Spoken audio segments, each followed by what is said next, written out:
पति ने जिस लड़के को लिया गोद, पत्नी के उसी से बन गए अवैध संबंध।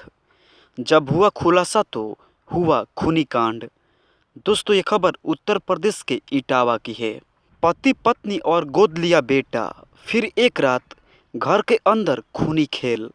जांच हुई तो ऐसी सच्चाई सामने आई जिसे जानकर परिजनों समेत गांव वालों के भी होश उड़ गए, क्योंकि पति की हत्या की साजिश किसी और ने नहीं बल्कि पत्नी ने रची थी।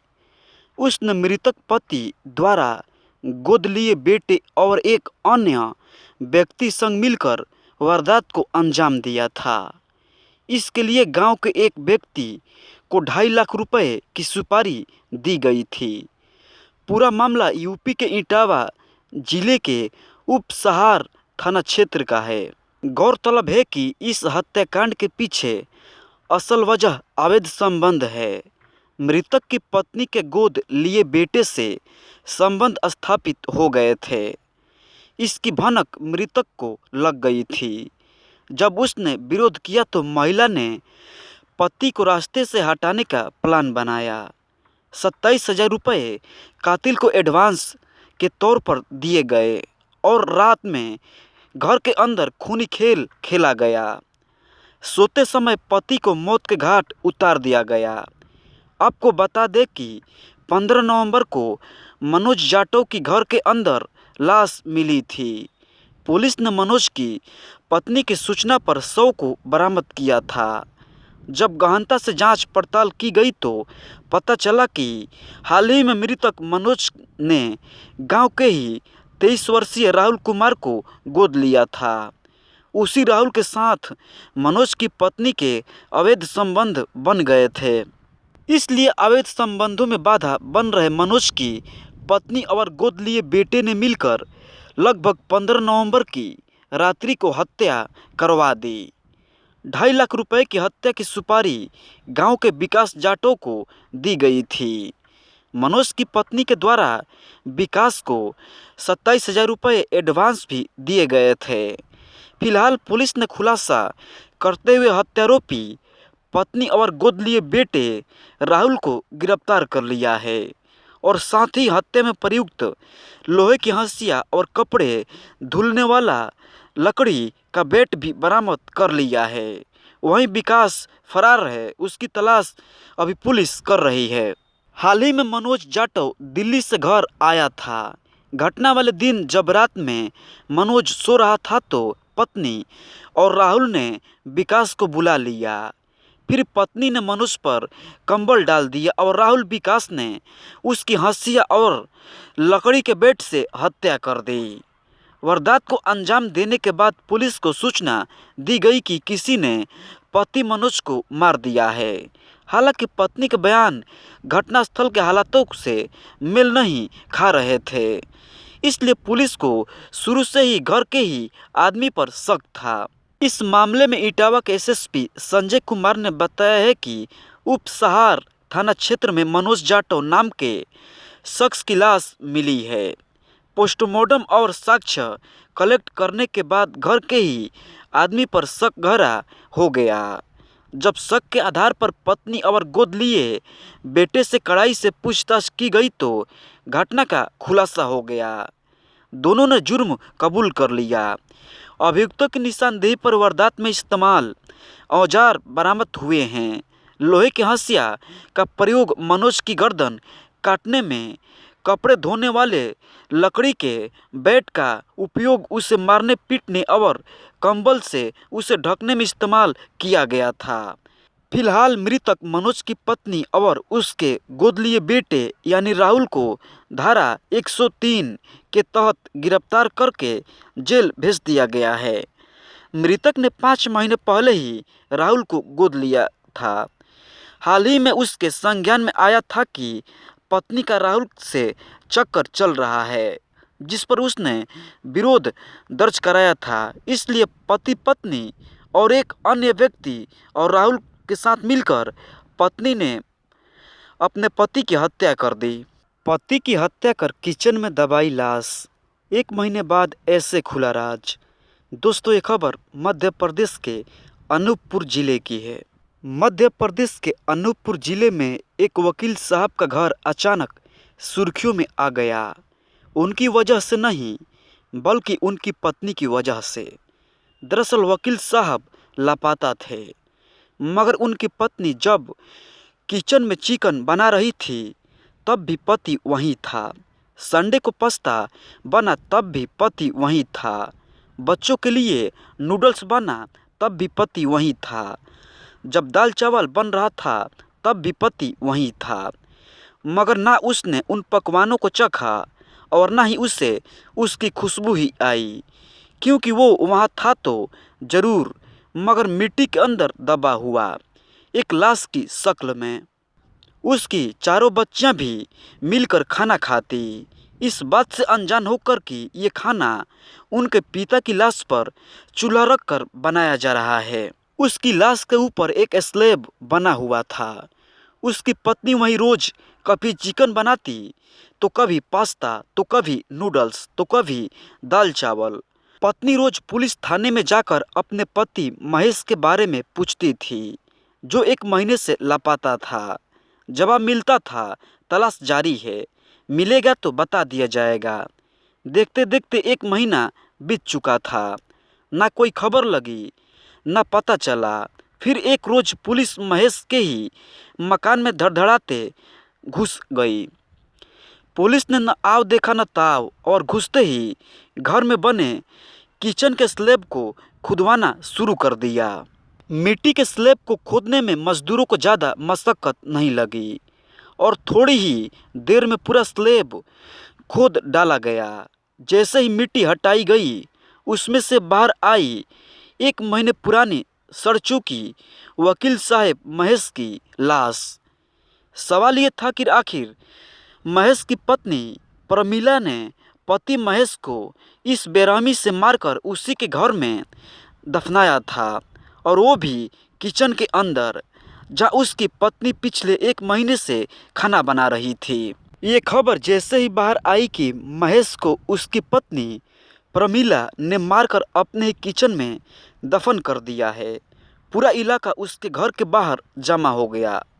लोग हैरान थे कि जो प्रमीला अपने गुमशुदा पति के बारे में पता लगाने के लिए पिछले 1 महीने से पुलिस थाने के चक्कर लगा रही थी, उसने दरअसल खुद ही उसे मारकर अपने किचन के अंदर गाड़ दिया था, और 1 महीने से वो उसी की कब्र पर खाना बना रही थी और खा भी रही थी और अपने बच्चियों को खिला भी रही थी।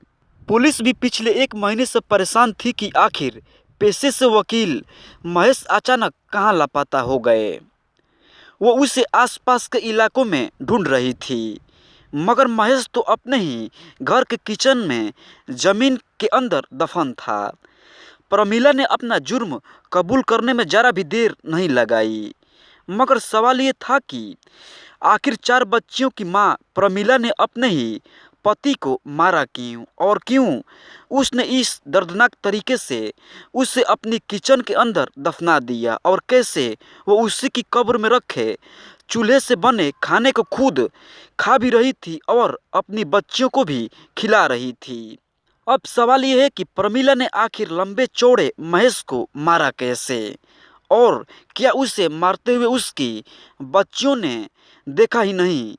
फिर उसने कैसे अपने ही किचन में महेश को दफनाया। इसमें कोई शक नहीं है कि प्रमीला जैसी कदकाठी की महिला के लिए अपने पति को मारना और फिर उसे किचन में गड्ढा खोदकर गाड़ देना आसान नहीं रहा होगा। मुमकिन है कि इस काम में किसी ने प्रमीला का साथ भी दिया होगा, मगर उसके जेठ से इस बात से इनकार कर रहे हैं कि महेश को मारने और उसे किचन में गाड़ने में उनका कोई रोल है। अब पुलिस इस बात का पता लगा रही है कि क्या वाकई प्रमीला ने इस वारदात को अकेले अंजाम दिया, या फिर इसमें किसी और का हाथ भी हो सकता है। महेश का गायब हुए 1 महीने बीत चुके थे, मगर उसका कुछ पता नहीं चल पा रहा था।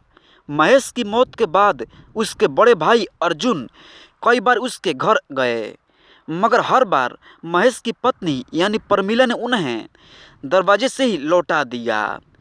प्रमिला की हरकतें शक पैदा कर रही थी। महेश के बड़े भाई अर्जुन को दाल में कुछ काला नजर आया और उन्होंने पुलिस के सामने प्रमिला पर शक जाहिर किया। अर्जुन की शिकायत पर नज़दीकी थाने की टीम महेश के घर पहुंची तो दरवाज़ा खोलते ही पूरे घर से एक अजीब गंध का एहसास हुआ। जैसे जैसे पुलिस प्रशासन की टीम घर के अंदर दाखिल होती जा रही थी वैसे वैसे दुर्गंध तेज होती जा रही थी। पुलिस को किचन के अंदर कुछ शक पैदा हुआ और जब किचन में गंध वाली जगह को खोदा गया तो उसमें वकील महेश के शव को देखकर पुलिस दंग रह गई। पुलिस का पहला शक प्रमिला पर था और वो भी सही भी था। प्रमिला ने भी अपना जुर्म कबूल करने में देर नहीं की, मगर उसने इस वारदात में महेश के दूसरे बड़े भाई गन्नाराम का नाम लेकर मामले को उलझा दिया। अब पुलिस इस मर्डर केस में गन्नाराम के रोल की तफ्तीश कर रही है। पति को मारकर उसकी लाश पर खाना बनाने वाली इस पत्नी ने लोगों को हैरान कर दिया है। लव अफेयर मर्डर, ऐसे हुआ ट्विंकल मर्डर केस का खुलासा। बीजेपी नेता ने रची थी साजिश। दोस्तों ये खबर इंदौर की है। इंदौर में कांग्रेस की एक युवा नेता अचानक रहस्यमय तरीके से गायब हो जाती हैं। घरवाले पुलिस में रिपोर्ट लिखवाते हैं और बीजेपी के एक कद्दावर नेता पर अपनी बेटी को गायब करने का इल्ज़ाम लगाते हैं। इसी बीच पुलिस को खबर मिलती है कि उन्हीं नेताजी ने अपने घर में हाल ही में गड्ढे खुदवाकर उसमें लाश दबाई है। पुलिस मान बैठी केस सुलझ गया, मगर जब गड्ढे की खुदाई होती है तो उसमें से लाश तो मिलती है पर गुमशुदा नेता की नहीं। अब केस एक बार फिर वहीं आकर खड़ा हो जाता है जहां से शुरू हुआ था। 16 अक्टूबर 2016 वाणगंगा पुलिस स्टेशन इंदौर। इंदौर शहर कांग्रेस कमेटी की सचिव 22 साल की ट्विंकल डागरे अचानक गायब हो जाती हैं। उनका मोबाइल फ़ोन भी बंद हो जाता है। 24 घंटे बीत जाते हैं, कोई खबर नहीं मिलती। लिहाजा मजबूरन वाणगंगा पुलिस स्टेशन में ट्विंकल के पिता यानी संजय डागरे अपनी बेटी की गुमशुदगी की रिपोर्ट लिखवा देते हैं।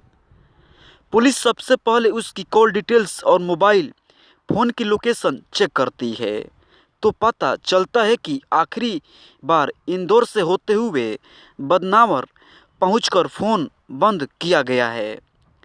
इसके बाद फिर फ़ोन ऑन नहीं किया गया था। जांच में पता चला कि ये वही बदनावर है जहां के रहने वाले अमित से ट्विंकल का रिश्ता हुआ था। जल्द ही दोनों की शादी होने वाली थी। ट्विंकल डागरे अमित की मंगेतर थी और अमित बदनावर का ही रहने वाला था जहाँ ट्विंकल की आखिरी मोबाइल लोकेशन ट्रेस हुई थी। लिहाजा पहला शक अमित पर गया। पुलिस ने छानबीन की तो पता चला कि 15 अक्टूबर के बाद उसकी ना तो ट्विंकल से बात हुई है और ना ही उससे मिला। पुलिस बदनावर से बैरंग लौट आई। पुलिस ने ट्विंकल के बारे में बारीकी से पता करना शुरू किया तो पता चला कि वो खुद अपने ही माँ बाप से परेशान थी और कई बार थाने में उसने शिकायत भी दर्ज कराई थी। मगर माँ बाप से पूछताछ के बाद पुलिस को अंदाज़ा हो गया कि ट्विंकल की गुमशुदगी में उनका कोई हाथ नहीं है। एक नई जानकारी पुलिस को जरूर मिली। पता चला कि ट्विंकल एक स्थानीय बीजेपी नेता और पूर्व महामंत्री जगदीश करोतिया से काफ़ी करीब थी। ट्विंकल के माँ बाप अक्सर इसी बात पर उसे डांटते थे। चूँकि ट्विंकल कॉलेज से ही छात्र राजनीति में बहुत आगे थी और बीजेपी की तरफ से उसका झुकाव था। लिहाजा बीजेपी के नेता और पूर्व महामंत्री जगदीश करोतिया से उसका मिलना जुलना शुरू हुआ। मगर 65 साल के जगदीश करोतिया को ट्विंकल में देश का भविष्य देखने की बजाय कुछ और ही दिख रहा था। जल्द ही वो ट्विंकल के करीब आ गए। ट्विंकल भी उसके झांसे में आ गई। जगदीश ने उसे बीजेपी में पद भी दिलवा दिया। बाद में उसने अपने प्रभाव से ट्विंकल को शहर कांग्रेस कमेटी का सचिव बना दिया। कुल मिलाकर यही वो शख्स था जिससे ट्विंकल का सबसे ज़्यादा मिलना जुलना रहता था। लिहाजा पुलिस ने पूछताछ शुरू की, मगर उसने पुलिस को एक व्हाट्सएप मैसेज दिखाया तो ट्विंकल ने उसके बेटे को भेजा था। इसमें लिखा था कि वो अपने माँ बाप से परेशान होकर घर छोड़कर जा रही है। अब तक जांच में पुलिस को कोई भी सुराग नहीं मिल रहा था। तफ्तीश में ट्विंकल के किसी बॉयफ्रेंड के बारे में भी जानकारी नहीं मिली। लिहाजा शक की सुई बार बार बीजेपी नेता जगदीश करोतिया की तरफ ही घूम जाती। इसलिए पुलिस सुराग की तलाश में जगदीश करोतिया के दफ्तर और घर के आसपास लगातार खाक छान रही थी और तभी उसके हाथ लगा पहला सुराग। ये खबर कहाँ से उड़ी किसी को नहीं पता, मगर उड़ते उड़ते ये खबर पुलिस को भी लगी कि बीजेपी नेता जगदीश करोतिया के घर में किसी को दफनाया गया है। पुलिस के लिए इतना सुराग काफ़ी था। पुलिस ने करोतिया के घर में खुदाई शुरू करा दी और आखिरकार फावड़े की एक मार के साथ कुछ हड्डियां बाहर आई।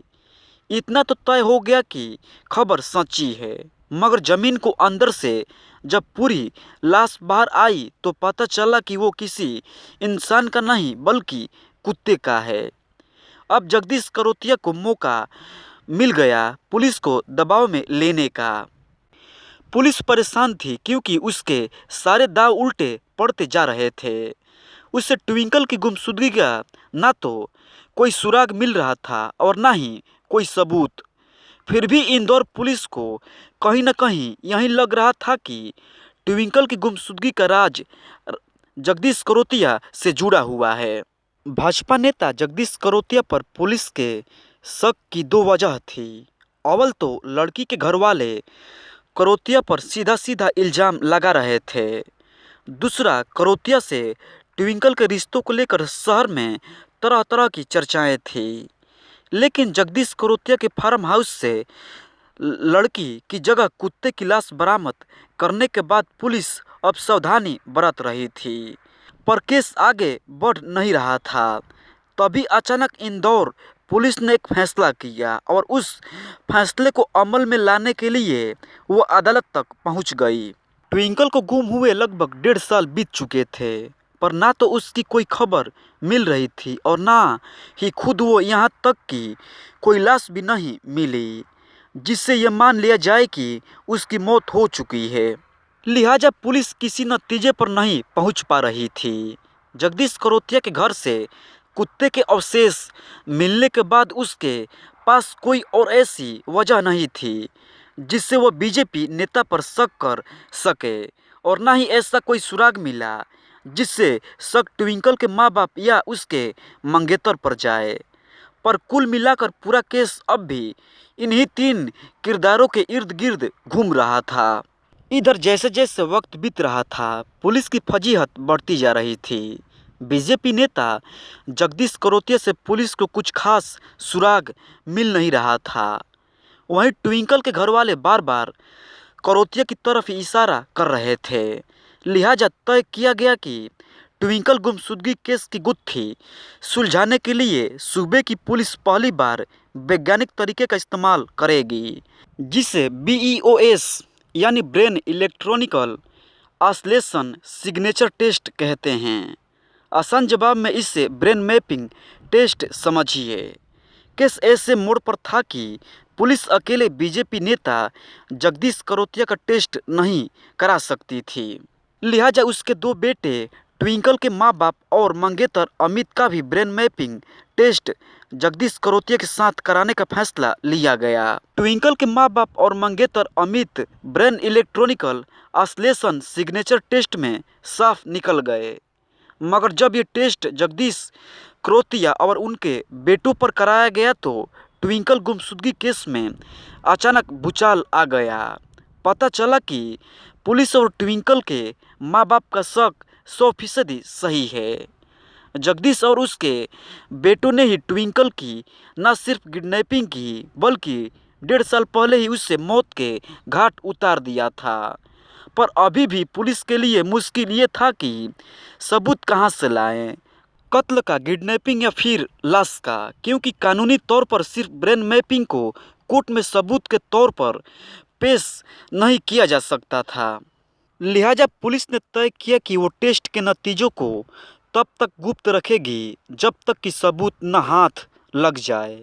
इसके बाद वो उन सबूतों गवाहों को इकट्ठा करने में जुट गई जिनका इन तीनों आरोपियों ने ब्रेन मैपिंग टेस्ट के दौरान खुलासा किया था।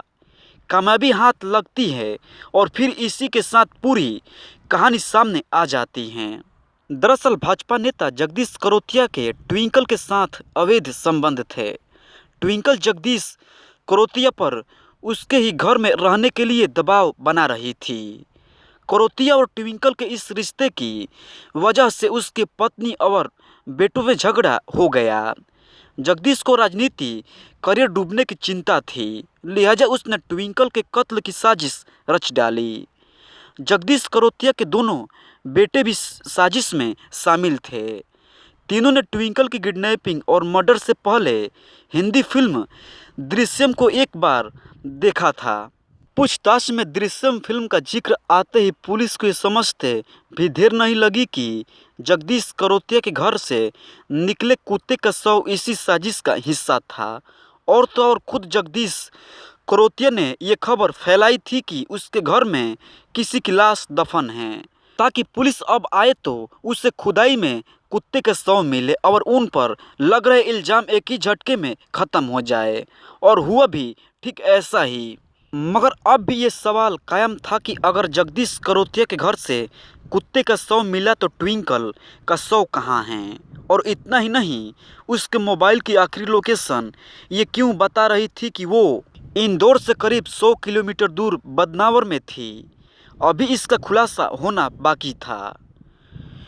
ट्विंकल की गुमशुदगी को लेकर करोतिया परिवार अब बेनकाब हो चुका था, लेकिन कुछ सवाल अब भी जस का तस थे। और वो ये कि आखिर ट्विंकल का मोबाइल फ़ोन आखिरी बार उसके मंगेतर के घर के पास जाकर क्यों बंद हुआ, और दूसरा ये कि ट्विंकल की लाश का क्या हुआ। तो ये कहानी भी आखिर में सामने आती है। बीजेपी नेता जगदीश करोतिया ने ट्विंकल को अपनी हवस का शिकार तो बना लिया था, मगर अब वो उसी के गले की हड्डी बनने लगी थी। ट्विंकल जगदीश के साथ उसी के घर में रहने की जिद कर रही थी, मगर ये ना तो जगदीश की पत्नी को गंवारा था और ना ही उनके बेटों को। लिहाजा पांचों ने मिलकर दृश्यम पार्ट 2 बनाने का फैसला किया। इसमें जगदीश, उसके बेटे विजय, अजय और विनय के अलावा पांचवा किरदार नीलेश कश्यप का था, जिसकी ज़मीन पर ट्विंकल का कत्ल किया जाना था। जगदीश ने ट्विंकल से कहा कि वो उसे कहीं और घर दिलाएगा। उसी बहाने से उसे साजिश के तहत फंसाया गया। 16 अक्टूबर 2016 की सुबह 11 बजे मकान देखने के लिए ट्विंकल को बीजेपी नेता ने घर बुलाया।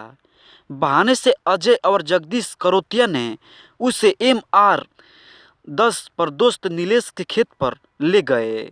खेत पर आते ही करोतिया ने उसे अजय के साथ मिलकर रस्सी से ट्विंकल का गला घोंट दिया। दूसरे दिन सुबह करीब 5 बजे कार लेकर सांवरे रोड पर अवंतिका नगर के फ्लैट नंबर पहुँचे। कुत्ते मरने की बात कहकर जगदीश ने निगम कर्मियों ने प्लाट पर गड्ढा खुदवाया। निगम कर्मियों के जाते ही गड्ढे में कचरा, लकड़ियां जमा कर ट्विंकल के शव को जला दिया। मौके पर जगदीश के अलावा उसके बेटे अजय, विजय, विनय के साथ नीलेश भी था।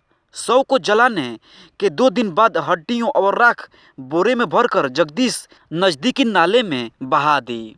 इसके बाद अजय ने ट्विंकल का मोबाइल इंदौर में ही ऑन कर बदनावर जाकर फेंक दिया, ताकि पुलिस का शक उसके मंगेतर अमित पर जाए। मगर brain electronical oscillation signature test में हुए खुलासे ने आरोपियों के दृश्यम की पोल पट्टी खोल दी।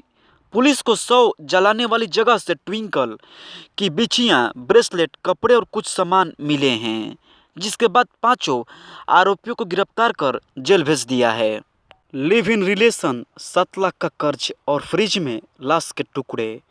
सन कर देगी श्रद्धा मर्डर जैसी ये खौफनाक कहानी।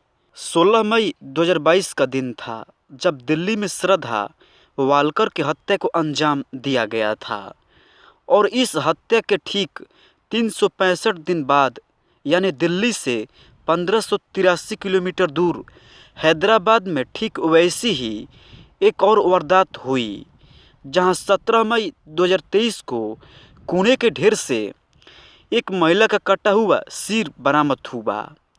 मौत के इस खौफनाक अजीब सिलसिले पर यकीन करना मुश्किल है, लेकिन तेलंगाना की राजधानी हैदराबाद से श्रद्धा मर्डर केस के ठीक एक साल बाद जो कहानी सामने आई उसने लोगों को दहला दिया था। मौत की ये कहानी बिल्कुल किसी क्राइम सीन को रिक्रिएट करने की तर्ज पर ऐसे दोहरा दी गई है मानो कातिल ने कत्ल करने से लेकर लाश निपटाने तक की हर एक करतूत सिर्फ और सिर्फ श्रद्धा मर्डर केस को देखकर ही कॉपी की हो। इस कहानी की शुरुआत होती है 17 मई 2023 की सुबह के ठीक 7:34 पर शहर के तिगालागुड़ा रोड पर नगर निगम के कुछ कर्मचारी रोजाना की तरह सड़क किनारे मौजूद डंपिंग ग्राउंड में साफ सफाई के काम कर रहे थे। तभी सुधाकर नाम के कर्मचारी की नज़र एक काली पॉलीथीन पर पड़ी जिसे काफ़ी टाइट तरीके से पैक किया गया था। सुधाकर ने वो काली पॉलीथीन खोल दी और इसके बाद उसने जो कुछ देखा उसे शायद वो ताउम्र कभी नहीं भूल पाएगा। पॉलीथीन खोलते ही सुधाकर के मुंह से चीख निकल गई और वो पैकेट को दूर फेंकते हुए पीछे हट गया। इस पॉलीथीन में कुछ और नहीं बल्कि एक इंसानी सिर था। जी हाँ, एक महिला का कटा हुआ सिर। देखते ही देखते ये खबर जंगल में आग की तरह फैली और अगले कुछ मिनटों में शहर की मलकापेट थाने की पुलिस मौके वारदात पर मौजूद थी। पुलिस ने कटा हुआ सिर बरामद कर उसे फोरेंसिक जांच के लिए भिजवा दिया और इसके साथ कत्ल और सिर कटी लाश की इस पहेली को सुलझाने की कोशिश शुरू कर दी। पुलिस ने इस जांच में राज्य के सभी लगभग 335 थानों को शामिल किया। 450 से ज़्यादा सीसीटीवी कैमरों की फुटेज खंगाली गई और 250 से ज़्यादा गुमशुदा महिलाओं के बारे में जानकारी जुटाने की कवायद शुरू कर दी। और फिर हफ्ते भर का वक्त गुजरते गुजरते इस कटे सिर से जुड़ी जो कहानी सामने आई उसने हर किसी को दहला दिया।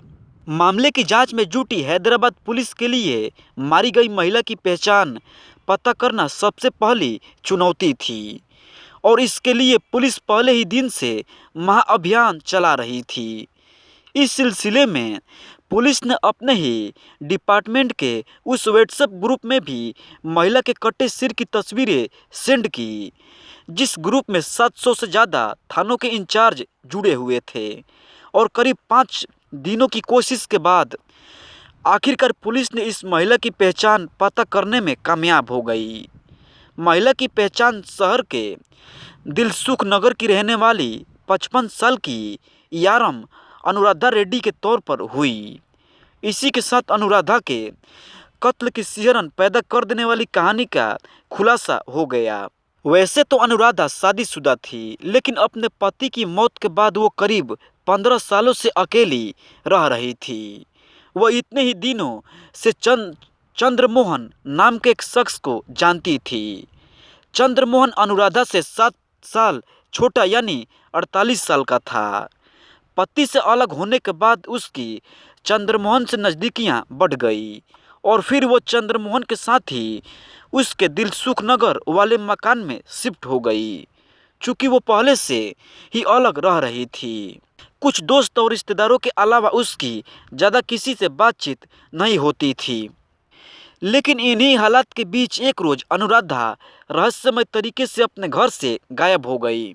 12 मई 2023 यही वो तारीख थी जब नर्स का काम करने वाली अनुराधा को लोगों ने आखिरी बार जिंदा देखा था। इसके बाद उसके कुछ रिश्तेदारों और दोस्तों ने कई बार अनुराधा से बात करने की कोशिश की, लेकिन अनुराधा से उनकी बात नहीं हो सकी। हालांकि अनुराधा के मोबाइल फोन से एसएमएस के जरिए उन्हें जवाब जरूर मिलता रहा और फिर इस तरह एक एक कर दिन गुजरता रहा। उधर कटे सिर की पहचान पता करने की कोशिश में जुटी पुलिस ने जब मौके वारदात के आसपास के तमाम सीसीटीवी कैमरों की फुटेज खंगाली तो उनका शक ऑटो रिक्शा पर सवार एक शख्स पर गया। इस शख्स ने अपने चेहरे पर कपड़ा बांध रखा था, लिहाजा उसे पहचानना मुमकिन नहीं था। लेकिन जब वो पॉलीथीन में पैक कटा हुआ सिर फेंकने जा रहा था तो इसी दौरान एक होटल से उसने पानी की बोतल खरीदी थी। इत्तेफाक से पानी की उस बोतल के लिए उसने यूपीआई ट्रांजैक्शन किया और उसी यूपीआई ट्रांजैक्शन के सहारे पुलिस ने उसकी पहचान पता कर ली। वो शख्स था दिलसुख नगर का रहने वाला चंद्रमोहन। अब पुलिस दिलखुश नगर में चंद्रमोहन के घर पहुंची, जहां चंद्रमोहन तो मिला ही, साथ ही अनुराधा के कत्ल की भयानक कहानी भी सामने आ गई। चंद्रमोहन ने पहले तो ऐसी किसी वारदात में शामिल होने की बात से ही साफ इनकार कर दिया, लेकिन जब पुलिस ने उसकी घेरेबंदी करने के साथ साथ उसके घर की तलाशी ली तो घर के फ्रिज से ही अनुराधा के कटे हुए हाथ पांव बरामद हो गए। वहीं एक बड़े से ट्रंक यानी लोहे के बक्से से अनुराधा का धड़ भी बरामद हो गया। इसके बाद चंद्रमोहन ने अपना जुर्म कबूल करते हुए बताया कि उसने 12 मई को ही अनुराधा की चाकू से गोदकर हत्या कर दी थी और इसके बाद लाश के टुकड़े कर उन्हें किश्तों में ठिकाने लगाने की कोशिश कर रहा था। पुलिस की पूछताछ में चंद्रमोहन ने बताया कि उसका अनुराधा से पुराना रिश्ता था। अनुराधा उसके मकान में ग्राउंड फ्लोर पर रहती थी, जबकि वो खुद फर्स्ट फ्लोर पर अपनी बुजुर्ग माँ के साथ रहता था। अनुराधा नर्स का काम करने के साथ साथ लोगों को ब्याज पर रुपए भी उधार दिया करती थी। इस साइड बिजनेस की वजह से उसके पास अक्सर कैश रहता था। साल 2018 में उसने अनुराधा से 7 लाख रुपए उधार के तौर पर लिए थे, लेकिन वो अब तक ये रुपए अनुराधा को वापस नहीं कर सका था। दूसरी ओर अनुराधा रोज उससे अपने रुपए को वापस मांगती थी और अब इन रुपयों के लिए उसे कुछ ज़्यादा ही परेशान करने लगी थी। रोज रोज के इस झगड़े से पीछा छुड़ाने के लिए ही चंद्रमोहन ने अनुराधा के कत्ल की साजिश रच डाली। 12 मई 2023 की दोपहर 7 लाख रुपए को लेकर ही चंद्रमोहन से अनुराधा की लड़ाई हुई और गुस्से में उसने घर में रखे चाकू से एक के बाद एक कई वार कर अनुराधा को मौत के घाट उतार दिया। उसने अनुराधा के सीने और पेट में कई चाकू मारे। जब अनुराधा की जान चली गई तो उसने लाश निपटाने की तैयारी शुरू कर दी। लेकिन कत्ल की अब तक की ये कहानी जितनी भयानक थी, लाश निपटाने की उसकी साजिश उससे भी ज़्यादा अजीब और डरावनी थी। असल में अनुराधा की लाश निपटाना चंद्रमोहन के लिए एक बड़ी चुनौती थी, खासकर पूरी की पूरी लाश को लेकर घर के बाहर निकलना ही अपने आप में एक बड़ा चैलेंज था। ऐसे में उसने लाश को ठिकाने लगाने का जो तरीका चुना वो ठीक दिल्ली के श्रद्धा मर्डर केस से मिलता जुलता था। उसने आफ्ताब की तरह श्रद्धा की लाश के टुकड़े करने और फिर उन टुकड़ों को एक एक कर शहर के अलग अलग जगहों पर फेंकने का फैसला किया। चंद्रमोहन ने कत्ल के कुछ ही देर बाद बाजार से 2 स्टोन कटिंग मशीन खरीदी और इन मशीनों की मदद से लाश के कई टुकड़े करने लगा। घर लौटकर उसने सबसे पहले अनुराधा की लाश का सिर काटकर अलग कर दिया और उसे पॉलिथीन में पैक कर लिया। इसके बाद उसने लाश के साथ पैर काटकर अलग कर लिया, लेकिन चूंकि इन सारे टुकड़ों को एक ही दिन निपटाना संभव नहीं था, उसने कटा हुआ सिर और हाथ पांव अनुराधा की फ्रिज में ठूस दिए। लाश के टुकड़ों को छिपाने का ये तरीका भी श्रद्धा मर्डर केस से बिल्कुल मिलता जुलता था। चंद्रमोहन ने धड़ का हिस्सा एक बड़े से ट्रंक में भरकर घर में ही रख दिया। लाश निपटाने की पहली किस्त के तौर पर उसने सबसे पहले सिर को ठिकाने लगाने का फैसला किया और 3 दिन बाद यानी 15 मई को एक ऑटो में बैठकर पॉलिथीन में कटा हुआ सिर लेकर घर से निकल गया। उसने ये सिर तिगालुगुड़ा रोड के मुस्सी नदी के किनारे मौजूद डंपिंग ग्राउंड में फेंकने का फैसला किया। उसकी कोशिश थी कि सिर नदी के पानी में चला जाए और हमेशा हमेशा के लिए गुम हो जाए। चंद्रमोहन ने काटा हुआ सिर मुसी नदी के किनारे फेंक भी दिया था, मगर नदी में पानी कम होने की वजह से सिर नदी के किनारे डंपिंग ग्राउंड में ही पड़ा रह गया। इधर घर लौटने के बाद उसने कटे हुए धड़ से उठती बदबू से पार पाने की तैयारी शुरू कर दी। इसके बाद ठीक श्रद्धा के आरोपी कातिल आफ्ताब की तरह वो बाजार से फिनाइल की बोतल, डेटॉल, परफ्यूम, अगरबत्ती, कपूर वगैरह खरीद कर लाया ताकि घर की अच्छे तरीके से साफ सफाई कर दी जाए और इन सारी चीज़ों को इस्तेमाल कर लाश से उठती बदबू को दबा देना मुमकिन हो।